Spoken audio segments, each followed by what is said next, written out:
Hello everyone, this is Deepshikha from biology simplified, जहां हम कोशिश करेंगे बायोलॉजी को सीखने समझने की कोशिश एक आसान तरीके से। और इस कोशिश में आज की वीडियो में हम बात करने वाले हैं एक क्वेश्चन पे जो कि है science NCERT class 9th book के chapter unit of life, that means cell से। थर्ड क्वेश्चन है जो कि ये पूछता है कि अगर प्लाज्मा मेम्ब्रेन डिसइंटीग्रेट हो जाए या रप्चर हो जाए या सेल के पास प्लाज्मा मेम्ब्रेन ना हो तो उसका क्या फ़र्क पड़ेगा या क्या असर पड़ेगा। ये समझने के लिए पहले हमें ये समझना पड़ेगा कि प्लाज्मा मेम्ब्रेन के होने से क्या फ़र्क पड़ता है या प्लाज्मा मेम्ब्रेन के होने से सेल का क्या फ़ायदा है, प्लाज्मा मेम्ब्रेन सेल के लिए क्यों इम्पॉर्टेंट है और वो ऐसा क्या करती है कि उसके होने ना होने से फ़र्क पड़े। पहली चीज़, प्लाज्मा मेम्ब्रेन साइटोप्लाज्म को एनक्लोज करती है। एनक्लोज मीन्स कवर करती है, कवर करती है, बाहर की सारी चीज़ों से सेपरेट करती है। बाहर का एक्स्ट्रा सेलुलर फ्लूइड, जो भी एक्स्ट्रा सेलुलर मटेरियल है उससे सेपरेट करेगी, दूसरी सेल से सेपरेट करती है, बाहर की सराउंडिंग से बचा करके रखती है।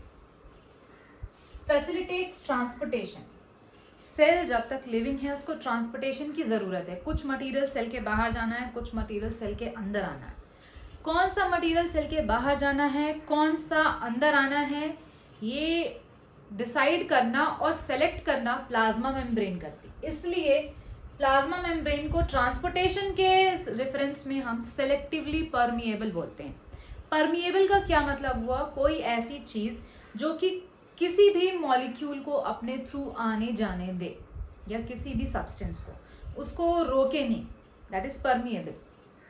इम्परमिएबल, जिसके आर पार कोई मॉलिक्यूल या मटेरियल या सब्सटेंस आ जा नहीं सकता।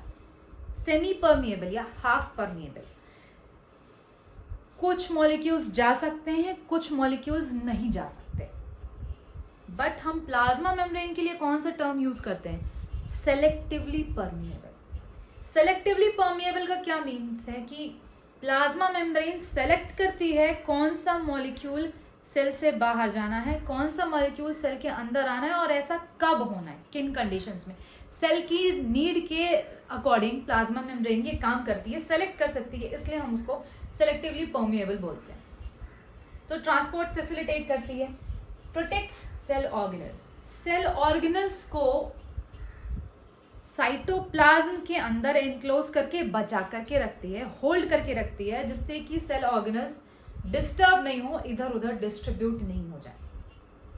अब क्या होगा अगर प्लाज्मा मेम्ब्रेन समहाउ हम डिसॉल्व कर दें या प्लाज्मा मेम्ब्रेन सपोज रप्चर कर जाती है तो पहली बात, जो साइटोप्लाज्म एनक्लोज या सेपरेट हो रहा है बाहर की सराउंडिंग से, वो नहीं हो पाएगा, समहाउ वो बाहर की सराउंडिंग्स के इफेक्ट में आ जाएगा। ट्रांसपोर्ट फैसिलिटेट नहीं हो पाएगा। Ruptured cell membrane selectively permeable होने का काम नहीं कर पाएगी, वो ये डिसाइड नहीं कर पाएगी कौन सा मॉलिक्यूल सेल के बाहर कब जाना है और कौन सा मॉलिक्यूल सेल के अंदर कब आना है। थर्ड थिंग, सेल ऑर्गेनल्स का प्रोटेक्शन नहीं हो पाएगा। अगर सेल मेम्ब्रेन पूरी तरह डिसइंटीग्रेट कर जाती है, टूट जाती है पीसेस में, तो सेल ऑर्गेनल्स यहाँ वहाँ बिखर जाएंगे। सेल ऑर्गेनल्स के यहाँ वहाँ बिखरने का मतलब क्या हुआ कि disintegration of cell, cell disintegrate कर जाएगी, सेल लाइक कोई स्ट्रक्चर नहीं रह जाएगा, हम ये नहीं कह पाएंगे कि ये एक सेल है। सो प्लाज्मा मेम्ब्रेन के ना होने का अल्टीमेट रिजल्ट क्या है, disintegration of cell. I hope आपको ये डिस्कशन, ये वीडियो हेल्पफुल लगा, and please subscribe, like and share. Thank you.